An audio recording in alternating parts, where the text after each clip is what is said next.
projet de loi de règlement souligne la forte dynamique des dépenses liées à la prime d'activité et les dispositifs primes de Noël et RSA jeunes, plus 1,239 milliards.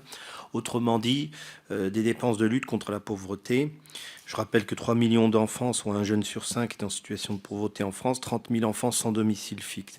Une situation contre laquelle le gouvernement entend lutter avec vigueur par une stratégie de prévention et de lutte contre la pauvreté, visant tout particulièrement les jeunes et les enfants, groupe de travail auquel j'avais participé et probablement donc des annonces qui vont être réalisées dans les prochaines semaines. Pour rappel, la prime d'activité instituée par la loi du 17 août 2015 se substitue au RSA activité et à la prime pour l'emploi afin de soutenir les travailleurs modestes dès l'âge de 16 ans.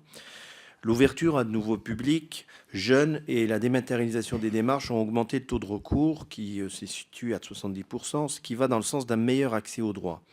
Le projet de règlement fait par ailleurs état d'une hausse de 12,9% des dépenses liées au dispositif prime de Noël et RSA jeunes par rapport à 2016. Si la part des primes exceptionnelles est en baisse, selon la Cour des comptes, à contrario, celle du RSA jeune est en hausse.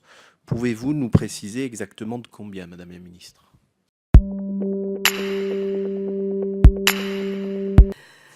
Monsieur Brahim Amouche, vous me posez la question de la prime d'activité, de la prime de Noël, l'augmentation du RSA jeune qui augmente de 12%. En fait, notre politique concernant les aides sociales, je l'ai dit, est en train de se transformer. Et notamment, je lancerai au début de l'été la stratégie de lutte contre la pauvreté des enfants et des jeunes. Beaucoup d'entre vous ont participé au groupe de travail en région. Nous avons co-construit cette politique avec les associations, avec les élus locaux, avec les personnes concernées. Et l'objectif, c'est de miser dans l'humain, dans l'école, la formation, l'accès à l'apprentissage, l'accès au travail.